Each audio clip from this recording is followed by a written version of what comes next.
Welcome to Enabling Buying in a World of Selling. This is a podcast with leaders, thought leaders in my world, and what enabling buying in a world of selling means in their world. If you're curious about the idea behind all of this, check out my book, Enabling Buying in a World of Selling, at enablingbuying.com, where you're actually able to listen to some chapters and pre-order the book today. Let's get into it. It is my pleasure and honor to welcome Kelly Stepno with APCO. Full disclosure, Kelly is a client of ours, to be my guest today on my podcast, Enabling Buying in a World of Selling. And I'm not going to do much more talking in terms of introducing you, Kelly, because I'd love to hear from your perspective what you'd like to tell our listeners, our audience. But just to say how much in the time that we've worked together and I've gotten to know you, I respect not only what you do and how you go about what you do, but who you are fundamentally in the world of advising, providing a necessary service to some really large clients. And I'll leave that as a teaser for you to fill in some of the blanks as you introduce yourself, but welcome. No, thank you, Charles. It's so great to be here. I'm excited to have this conversation.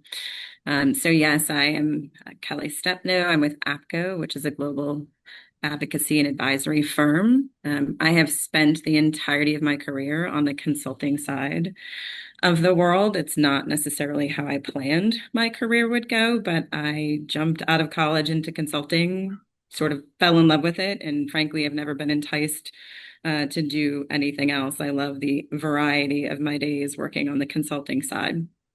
That being said, it is, I think one of the reasons we're chatting today is put me in a position where even though I didn't go to school to be a salesperson, have spent the entirety of my career, even when I was really, really early on in my career, quote unquote, selling, because in professional services, that's what you have to do to get business. I'll tell you just a little bit about kind of what I do in my day job when I'm not quote unquote selling. I've spent a good bulk of my career on the crisis issues and litigation communication side of the world. So I used to have a go bag at the back of my door when you actually had to get on a plane and go someplace when something happened. Now it's much more civilized, right? So much more virtual now than it was before.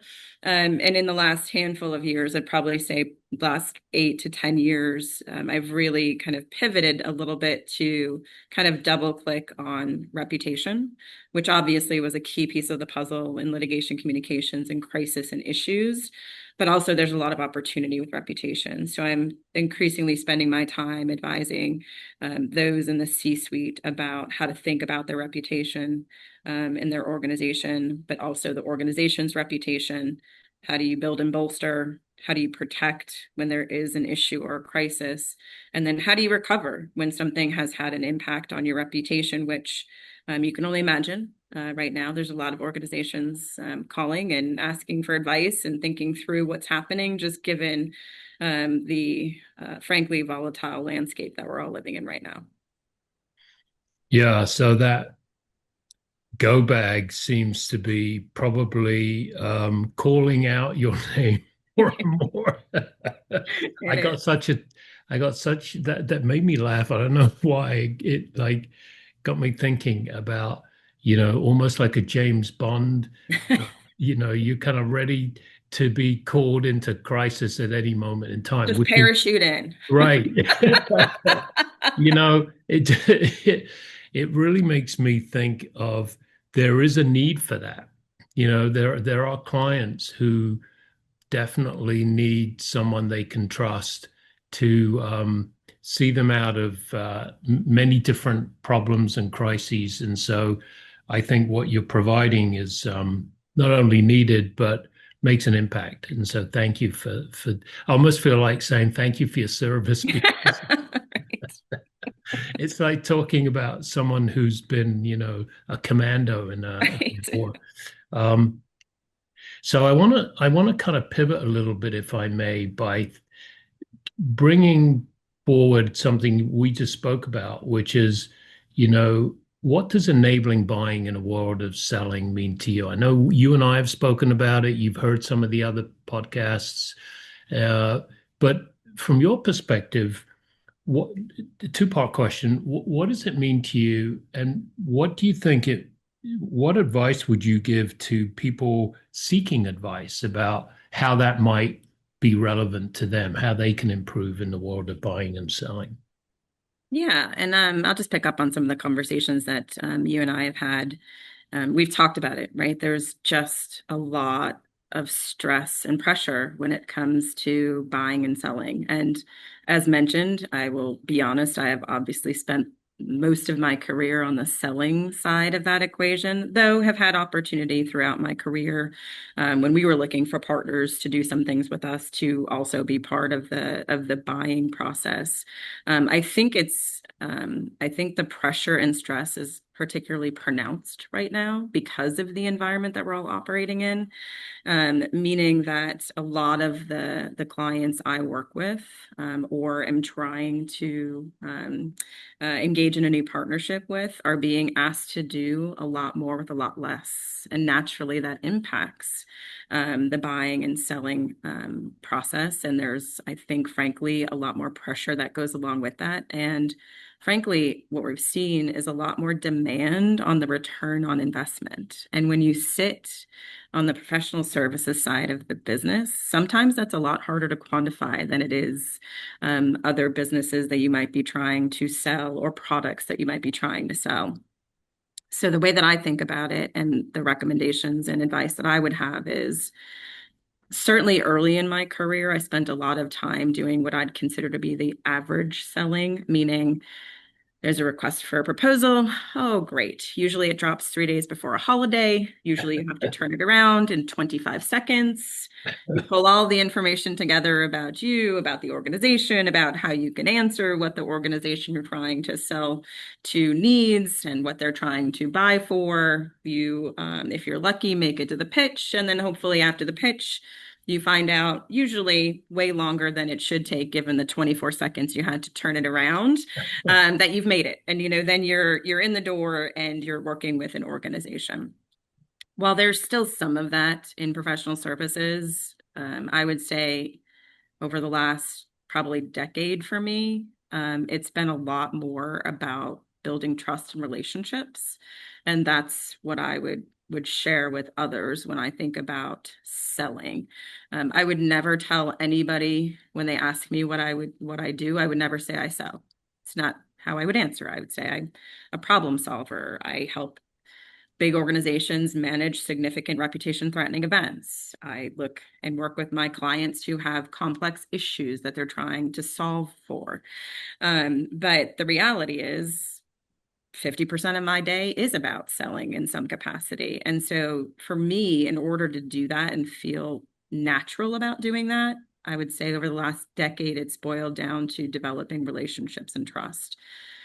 And I've been fortunate that I have a lot of clients who I've worked with for multiple years, some in excess of a decade across different professional services firms that I've worked with.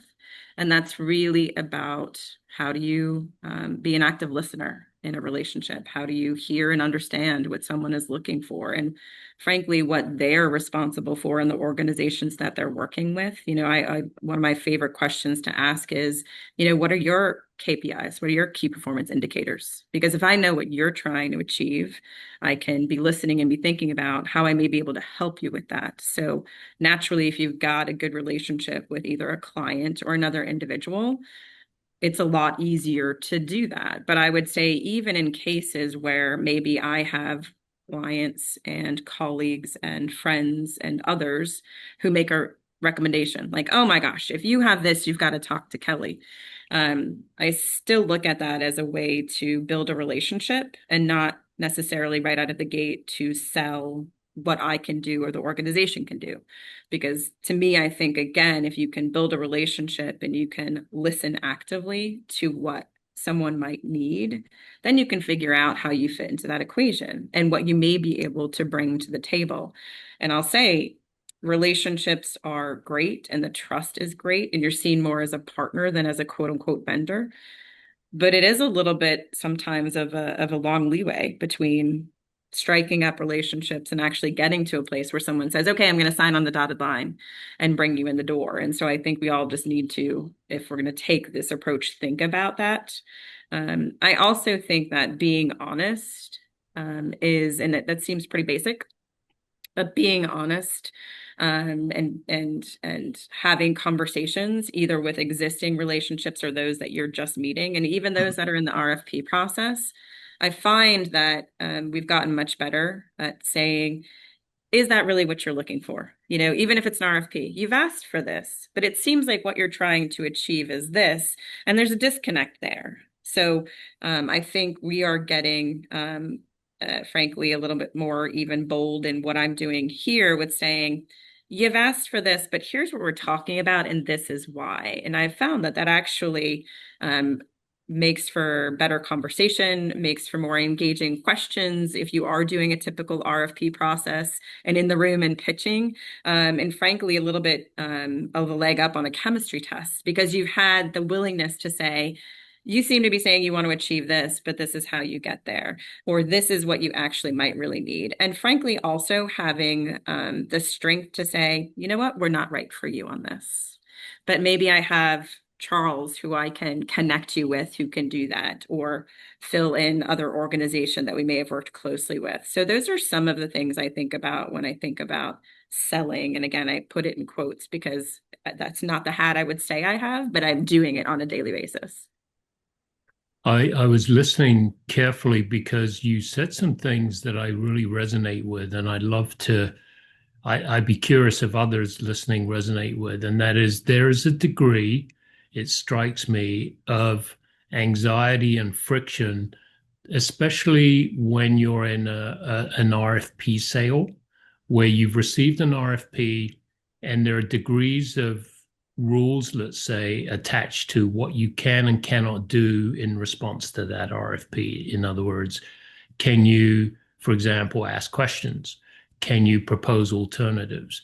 Or is that implicit? And so what you said really struck me as having the boldness, not as a sales tactic, because I didn't hear that, but as a genuine, we noticed something in the RFP that might be missing, or we noticed something in the RFP that if you were to implement it might cause a situation for you that you're unaware of. So I really love that aspect. You said something else that I wanted to ask you about, which is the lead time between, especially in new relationships, where you meet someone for the first time, a referral, you find them on social media somehow, there's an outreach activity, and they're generous to give you their time in a meeting, or they're generous to give you a response or some interest. And then you said, I think there could be a long lead time between that initial meeting and then a signed contract. Tell us about what would be some guideposts that people could follow in leveraging that relationship from, I don't know you, from a hole in the wall to I'm comfortable enough, whatever it took from that position to sign a contract. What do you see that journey look like for you and for your buyer? Yeah, it's a good question because again, sometimes in particular with a new relationship, it just takes time. And when I'm fortunate to meet someone or be introduced to someone through either colleagues or clients that I have right now, I look at that as an opportunity to, again, develop a relationship. And so I think one of the mistakes that sometimes people meet is, oh my gosh, great. I've really, really wanted to work with XYZ organization my entire career. And now I've got this connection and it's so awesome. And you go into that first conversation and it's kind of like almost like, well, let me tell you all about the organization and what we can do for you. Right. Right. And the problem with that is, as I mentioned earlier, being an active listener is so key in all of this that if that's where you start, you really have, outside of the research you did before getting into the room, not a lot of context around what that person may be thinking, where they may be feeling pressure, what they're responsible for and trying to achieve. And until you get that, I think it's really hard to say, well, you know what, how this is how I could help. And so I try to always look at those first conversations as really active listening exercises. I go in, I ask a lot of questions, and then I come away out of those conversations with, okay, I think I heard these three things. And I do two things to try to continue to facilitate that relationship beyond the first coffee or the first lunch or the first phone call to them wanting to have another conversation and a follow-up discussion and those kinds of things. And so I always look for those nuggets, the things that are happening around us, those things that I think I read. And now Charles would be really, really interested to see, because I heard that when we were talking.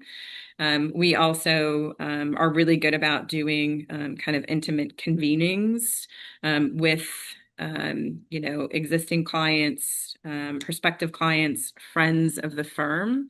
And so looking for ways to invite people to attend those types of events in particular, when you've heard something and you think, my gosh, you really want to hear about this. And then I have a saying called phone a friend, right? If you remember back in the day, Who Wants to Be a Millionaire, you could phone a friend. I try to also think very openly about the fact that if I am striking up a relationship with another organization, another person, et cetera, but I think that there are others who frankly have the expertise and or the knowledge and or the insights that's clear that they're looking for, I phone a friend and say, hey, will you come along with me? Hey, will you join this next conversation? And I find that that just makes for a much more robust engagement. And you kind of close that, what could be a really long way to get to an established, trusted relationship by doing things like that. And then it becomes more natural, right? They say things like, you know what? I saw that you sent X and you had this event. I really want to talk with you about helping me with Y. And then those things kind of marry much more naturally together in that space. If you are looking at the very traditional kind of RFP approach, I think again, it's asking those questions that show you fully understand their business, what they're thinking about, what they need to be doing, and so that you're answering and providing insights and intel in a way that they think, wow, they really get it. Because what you want is to be a partner, right? I never go in, nothing makes me kind of bristle more than a client saying, our vendor, please don't ever call me a vendor. I'm not here selling widgets. Right. I'm here to partner with you again on some of the most complex things that your business is faced with. And so I would never just want to be seen as a vendor through that lens. Nice. Very well said. And I want to clarify what I was hearing because I haven't heard it before. And you mentioned phone a friend. So I want to make sure I heard you right. Did you mean or did you say that phone a friend involves bringing a third party person, whether they're a friend within your organization of the person you're pitching to, let's say, or they're a friend of a friend or a mutual friend, but you don't work together? Is that within the rules of what you just said, meaning you bring someone to a conversation to warm up the discussion, or did I mishear that? Yeah, it's less to warm up the discussion and more to showcase that you're listening to what the other person is saying to you. So very often the phone a friend exists within our walls here because I'm very fortunate to have 1,200 colleagues globally, and I can just pick up the phone and get local perspective, or I can pick up the phone and tap into an expertise that I don't have. Got it. And it makes for a much more robust engagement. But it doesn't mean that you couldn't therefore also phone a friend elsewhere, right? If there's something you're hearing Yeah. from the person you're talking with or the organization you're talking with, look, we're all very, very well connected in the industries that we're in. And there's no reason you couldn't do that. But for me, again, I'm very fortunate that most often I'm able to phone a friend within our walls to say, hey, I was talking with Charles, and Charles mentioned that this is a significant area of focus as they move into 2026. And this really falls in the area that you're most focused on. So thought maybe two smart people can come together and chat. Beautiful. I could see so many applications where that's helpful. I want to just not let go of this thought, but give you also a heads up of the next place I'd like us to go to, and that is more your role as leader, because I'm interpreting what you're saying as your role as individual contributor focused on your own business development activities. But in sticking with that for a minute, uh, it also got me thinking about, so so I'm going to give it a name, if I may, that what you described, phone a friend, bring another person into this discussion, or any research that you've done, etc. Let's call that for now momentum. So you're in some form of momentum, meaning you're in dialogue, they're willing to have a meeting with another person. Yep, There is willingness on the buyer's for part. sure, for sure. But let's make another assertion that there's something preceding that. And that where I see, and maybe you do too, a lot of suffering for us people in a business development context is, how do I get in motion? How do I get from 0 to 30 miles an hour? And how long does it take? Or 0 to 60? Does it take a day, 30 days? And what's involved? How do I get to that point where I now am game on, right? We're engaged. There is momentum. Do you have any thoughts about what it takes to crank up that flywheel? Yeah, I mean it takes a lot to crank up that flywheel. I think we all appreciate that. And does it take a day? Does it take 10 days? Does it take 30 days? Does it take 5 months? It's all dependent upon the situation. Right. So when you think about cranking up the flywheel and just getting it started, so let's go to a place where what we're talking about is not a pre-existing relationship. Again, we all have those organizations we would absolutely love to work with, where you think, my God, if I do nothing else between now and the time that I retire, I absolutely want to work with XYZ logos. And how do you get to do that? And how do you get in the door there? And, I look at it in a couple of different ways. One, sometimes you're lucky enough that an RFP comes by and it's for the organization that you really want to work with. But I call that kind of old school way of selling. We all still do it. We're all still going to do it. It's not going anywhere. But let's put that aside for a second. So then if you take it through the lens of relationship building, you got to start somewhere. And so for me, it's a couple of different ways. One, certainly LinkedIn is your friend, and it seems pretty basic, but there's a lot of things you can do with LinkedIn and a lot of ways that you can engage with people at places you want to potentially partner with in the future, et cetera. And so I try really, really hard to map those relationships out to see, oh my gosh, I had no idea that Charles was connected with XYZ organization. I'm going to reach to Charles and say, hey, on my vision board and my dream client is X, and you happen to be connected with them. Are there ways to think about making that connection? And I would say, at least half the time people are more than willing to do that. LinkedIn is an interesting beast in that, you might say, well, yes, Kelly, I am absolutely connected with that organization, but I met them one time at that one event a million years ago, and I actually don't know them. So it's like, okay, well, that's not super helpful. But there are a lot of cases where, again, it's about a half and half split where I reach to someone in my network and say, hey, I noticed you're connected to so and so. And they're like, oh, yeah, my gosh, we went to school together. Or, hey, yeah, we see each other all the time playing pickleball. And I say, like, well, hey, I would someday really like to, work with that organization. Can we make an intro? Right. The second thing that I spend a lot of time doing is just getting in the marketplace. So going to events where I think that people that I would want to partner with and work with in the future will be.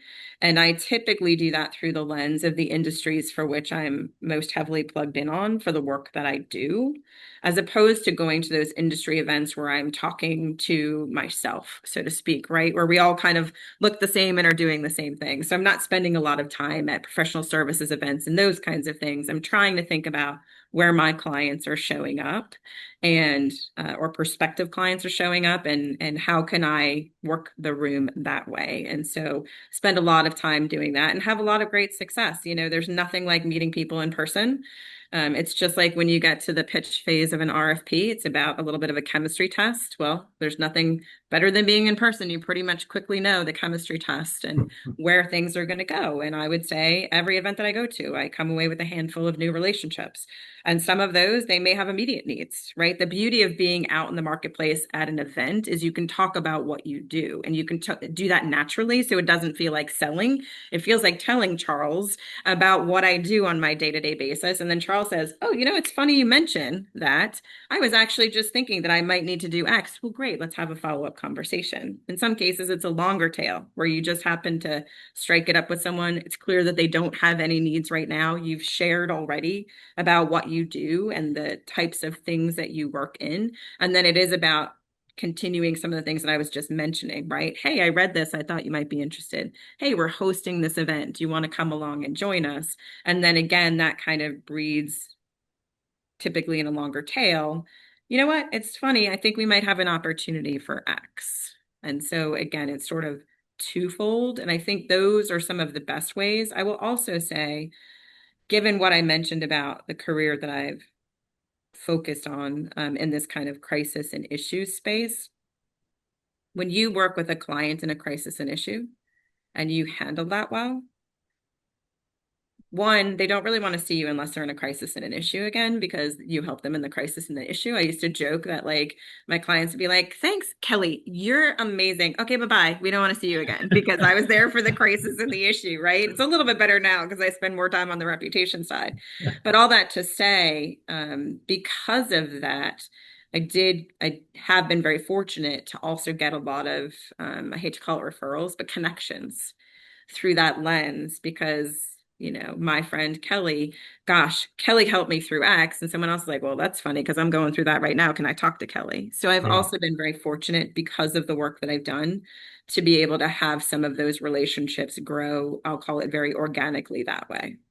That's beautiful. It reminded me when I had foot surgery and my surgeon said, well, the surgery was great and there'll be some follow-up visits, but hopefully you'll never need to see me again. Exactly. Uh, and he never asked, but it's funny because a friend of mine complained about some surgery he had that went wrong on his foot. And I said, boy, do I have the right person for you. So I love that you said that. And I actually came away with four things that you said. And I'm mindful of not wanting to do the quick and dirty. Oh, so you meant these four things and let's use that as a recipe. I don't mean that, but they're just wonderful insights that I want to share because I think people who are listening might want to kind of contextualize some of the things you said. Sure. So one, that I don't do enough, and I think is a gift, what you said, is tell people what you have at stake or what matters in an introduction. Meaning, so for me personally, I have this vision one day of working with IBM. I used to work with IBM as a consultant when I was at General Electric. And so there's just a specialness about that company and that culture. Mm-hmm. And when I ask for introductions, including potentially IBM, it tends to be me based. Like I know you're connected to, and I'd like to offer them or explore enabling buying in the world of selling. But you also, what I'm going to insert based on what you said is I've dreamt of wanting to do business with IBM, and here's why maybe, and just give people the context that if they were kind of mildly interested in putting an intro together, they're now maybe a little more invested because they know they're actually connecting you because you really care, right? Exactly. The other, I loved your phraseology, get into the marketplace. I think that's wonderful advice. And that could be conferences, that could be you host something. It doesn't matter. Just showing up in the market. Right. Another thing, I'm not sure if you said it directly, but I wrote it down, see people like in person, like this, In person, yes. right? I think a lot of companies, and this is going to lead to my next question for you. A lot of companies are trying to be, quote, efficient. And so, why would I jump on a plane? Why would I take a lunch? Why would I burn 3 hours to have travel time, a lunch, and return to my place of work. In that time, I could have 5 Zoom calls. Well, I'd be curious what Kelly's thoughts are around the better use of time and energy there. But before you respond, I just, and the last one was staying top of mind, right? And I think, again, I don't want people to go, yeah, okay, I do that. That's kind of obvious. Stay top of mind. Yeah, but there is a difference between staying top of mind in the way I heard you talk about it, which is no, it's not a check the box, stay top of mind. It's really stay top of mind. Like you really don't want to throw someone a bone just so you're reminding them of your existence. But I Staying relevant. right, you mean it. I curated something for you. Correct. This is my gift in a way to you, Exactly. and I thought about it. But do you want to respond quickly to that Sure. time and efficiency? Like what's the Yeah. benefit of the in-person versus 5 Zoom calls? Yeah. And so to put some context around it, when I talk about seeing people or meeting people and having lunch and having coffee and those kinds of things, I mean it through the lens of my investment in that time. So I'll be the one who gets on the plane or who gets on the train, who drives the 2 hours. Because to me, I believe very firmly in relationships and I believe very firmly in seeing human beings in real life. Yes, we have all benefited from being able to do things virtually. There are a lot of efficiencies that come with that, but I'm very old school when it comes to there's still nothing like seeing someone over lunch. If we all thought that the virtual world was great, we would all spend time with our friends on the virtual world and that's it. And I don't believe in that. For me, it doesn't work. I get my energy from being in the room with other people. And so, because of that, my approach is very much I will go to you because I certainly also never want to inconvenience my clients or my prospective clients or the prospective relationships that I want to develop. I want to be able to do in person the way that's easy for them, but that satisfies one, a personal need, but two, what I think makes a much more impactful, especially early on with someone that you don't know, impact and they remember. And again, you just do things in a lunch or in a coffee that you don't necessarily have the time for if you're squeezing in a virtual meeting and discussion. I find that there's just far more ability to not only learn about what the person is doing in their organization, but what they're doing personally and what they're passionate about. And all of that tells a story. And all of that is super important. Again, I've said I don't ever want to be seen as someone's vendor. I want to be seen as someone's partner. Well, the way you get to be someone's partner is to know not just what they're doing when they sit in their office and what they're trying to achieve with their KPIs in their organization, but what really kind of drives them personally as well. And a lot of times, if we're lucky, those things overlap to some capacity. And it just, I think, makes it a lot easier in the long run to do that and then to see where the art of the possible is and potentially working together, partnering together, et cetera. So I know everybody's like, oh, virtual works just the same. I'm sorry. I know it's an unpopular opinion, but I don't believe that.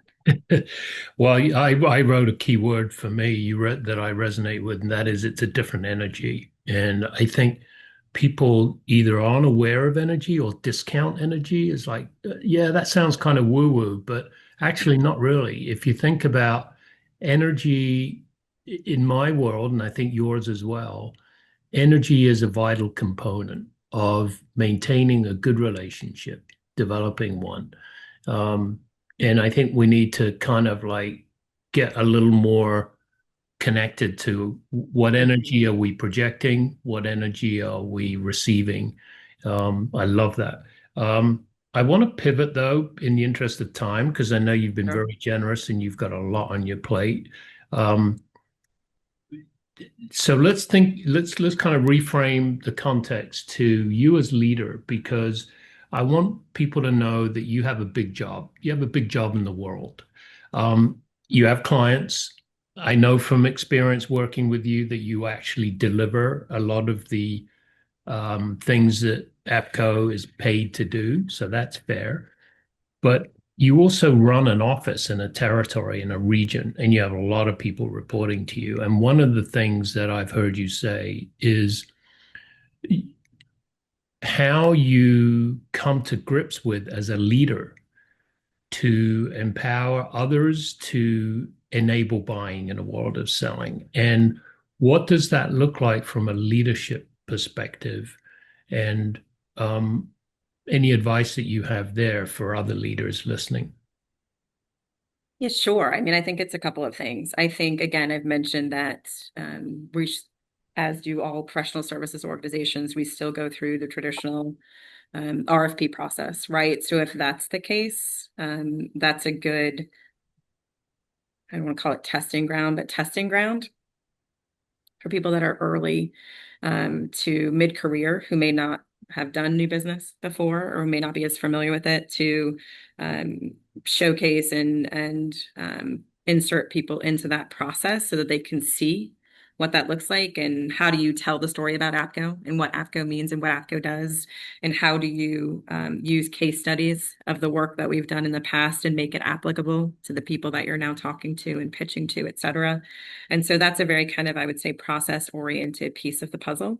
I think the flip side of that is one of the things that we try to do here in the marketplace, and it's not just me. I'm very fortunate to have a great leadership team in this region as well as across APCO, is are there ways to, when I talk about getting into the marketplace, where you can bring people with you? I hear a lot from early to mid careers. Oh my gosh, new business is so hard. I don't have these relationships at the C-suite. How am I supposed to bring in new business? I have no idea how to do it. And so thinking about how can you bring people to an event where it's a networking event, right? A networking event is not there. So I walk up to Charles and I say, this is what I do, please hire me. It's about relationship building, again, and being an active listener and thinking, what am I going to take from the conversation I had with Charles and follow up with? And so we try to kind of tap people on the shoulder. Charles, I'm going to this event. I would love for you to come with me. I'd love to introduce you to some people. I'd love to show you how to network. And we've had a lot of success with that. I think it's when people start to see it, it's much easier.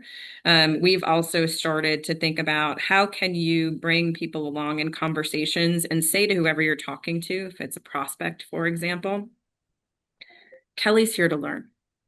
Kelly's, someone who's mid-level and is advancing fast in the organization, and we want Kelly to learn. So that's why we're bringing Kelly into the room today. And so looking for those ways to, one, show people that selling, at least in the professional services space that we're in, is not as hard as people think if you make it about the potential partnership, the relationship development, et cetera. And in those places where you can literally show people and bring people along. I have to tell you, we have a future leaders program here at APCO, and one of the things that we did was encourage those future leaders to pick an event that they could attend and shadow some of our senior team members, and that was across APCO.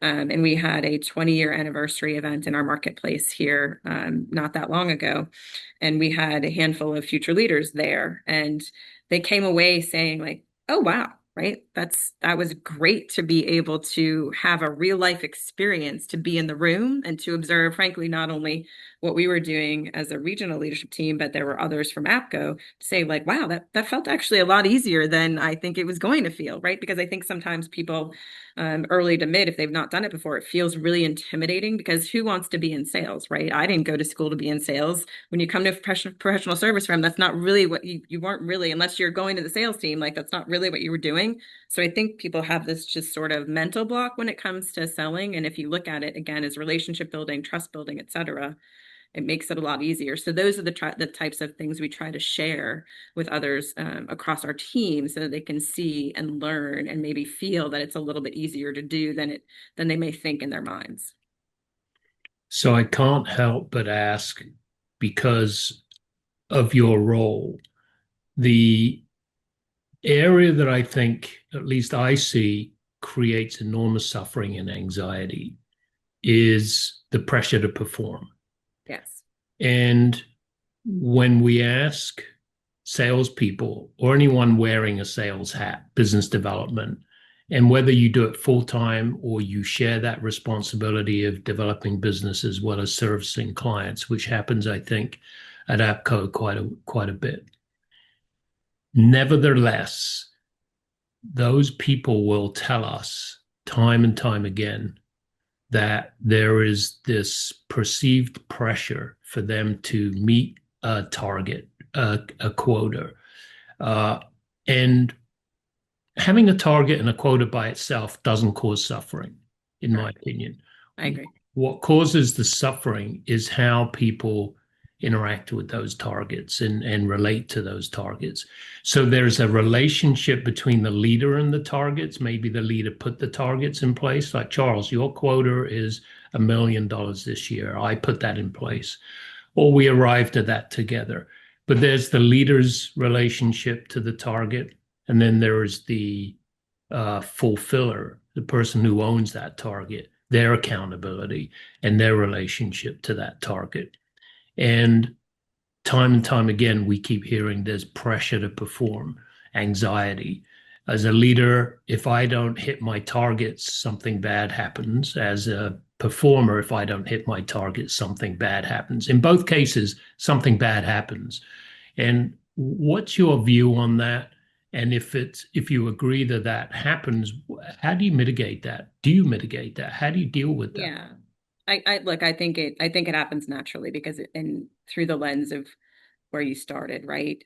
Even if we don't put a title of sales or new business on what we do every day, there is a natural expectation in professional services firms that you have to do that. So yes, there are, there's goals, et cetera, that you have to meet. What I like to say, and I'm fortunate at APCO because we're a one bottom line organization, so it is a little bit different that people don't necessarily stand on an individual's shoulders and say, "Where's your $75 million?" But I like to say, a couple of things. One, in a professional services business, to me, the best way to grow your business is with your existing clients, and that's a far more natural way to do things. And we spend a lot of time thinking about, again, what does that feel like? Because you don't want to be in the room with your client like, well, I can sell you this, this, and this from APCO as well. Okay, well, that's probably not the approach we want to take, but rather it's about active listening. I heard X. I'd love for you to talk to Charles because you can talk about that. And naturally, with that comes growth because you are able to help your client meet their own KPIs to show the value of the things you may be able to add to the equation. The other thing that we talk a lot about here, and I believe in strongly, is, and this is my phraseology, let's go and grow together, right? So where I sit, I'm very fortunate that if I wanted to pick up the phone right now and go all the way up to the CEO of our organization, I could say, hey, I've got this great opportunity. I'd love for you to come along with me, that I know people will come along with me, right? And be able to help support the conversation and the dialogue about where we may be able to plug in, where we may be able to meet our clients where they are, et cetera. And there's a lot of freedom in that. Like, even for me, as far into my career as I am, there's a lot of freedom in being able to say, like, yeah, like, let's go and grow together. That makes it so much easier. And then it feels not as pressureful if someone is saying, okay, Kelly, you need to meet that $75 million target. So I think those are two really important points in the way that I look at it when I think about again, quote unquote, selling in this environment and bringing others along who may feel that there's a lot of pressure associated with that because that's not necessarily someplace that they fall naturally. Beautifully said. I'm like swimming with ideas from everything you've been saying, but this last one hit me. You didn't say it necessarily in these words, but I'm going to tell you what my takeaway was, which is in listening to you, when you as a leader assign targets or targets are identified, however they get assigned is almost immaterial at this point. But as the leader and how you relate is, I'm not on one side of the target and you're on the other side of the target. We own this target together. And so my role as leader is almost the role of follower. I'm here invested in the outcome as much as you are. And my offer in a way is it's a standing offer. I'm here. Pull me in. Let's discuss barriers, breakdowns, etc. So I love that we kind of like are 100% responsible for every target, no matter where we stand, right? Right. And I love that. So we're pretty much at time, and I'm so grateful for your wisdom. But I'd like to give you an opportunity to kind of share with us a little some personal insights in throughout your journey. And I think it's really impressive the places you've been and the things you do. But what's inspired you? What's been behind some of your your advancements in your career or in your personal life? Yeah, I mean, like I appreciate Charles the time being here today. It's been an awesome conversation. I say when I think about what motivates me and where I've been able to come from in my career is the reason I've stayed on the consulting side of the world for as long as I have is I get bored really, really easily. And so the beauty of consulting is that you can have your hands in a number of different topics, industries, issues, etc. But I also am a problem solver at my core. And so that's what gets me up, right? Like at night, when I wake up in the day, like that's what it is for me. I love to solve challenges and I love complex challenges. And I think that being able to do that, and I've been very fortunate in my career to have great leaders and great bosses who had similar mentalities and were able to bring me along. And so I've been able to learn, like roll up my sleeves and just get thrown into the deep end sometimes, but sometimes that's the best way to learn. And I've really kind of taken that and kind of catapulted to where I spend my time today, which is how can I help those in the C-suite to really think about what are the complex issues I'm dealing with and where are the solutions? Because to be honest, there's very few problems that I've encountered with my clients throughout my career that didn't have some level of a problem solution set that you could get to.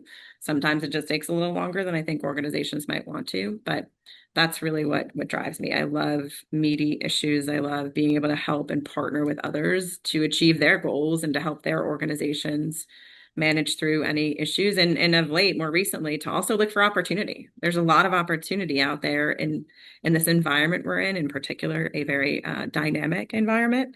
And yes, there's a lot of risk and there's a lot of issues, but there's also a lot of opportunity. So how do you string those things together and how do you help your clients achieve their goals? So that's why I've been in the consulting business for as long as I have, and no signs of letting up and ever doing anything but this. So Well, it's been wonderful spending time with you, Kelly. And again, I'm deeply appreciative of the fact you have a big, big job and you made the time to speak with me today and give out some wonderful tips and pearls of wisdom. Anything else you'd like to say just to conclude so you get the last word? to get the last word. Look, no, let's take it back to where we started, right? When you think about buying and selling, there's a lot of pressure on both sides. And I think because we live in just a pressure-filled world, period, anything we can do to make that easier for ourselves, our clients, and anyone we're working with, I think will take us a long way toward getting to some of those deeper relationships as opposed to just kind of this buy-sell relationship. Thanks for listening to Enabling Buying in a World of Selling. Real talk with people who are really interested in this concept. Again, as a reminder, please go to enablingbuying.com where you can listen to some sample chapters from my book. And if you're interested, you can pre-order a copy for yourself. Looking forward to seeing you soon. And in the meantime, please enable good things.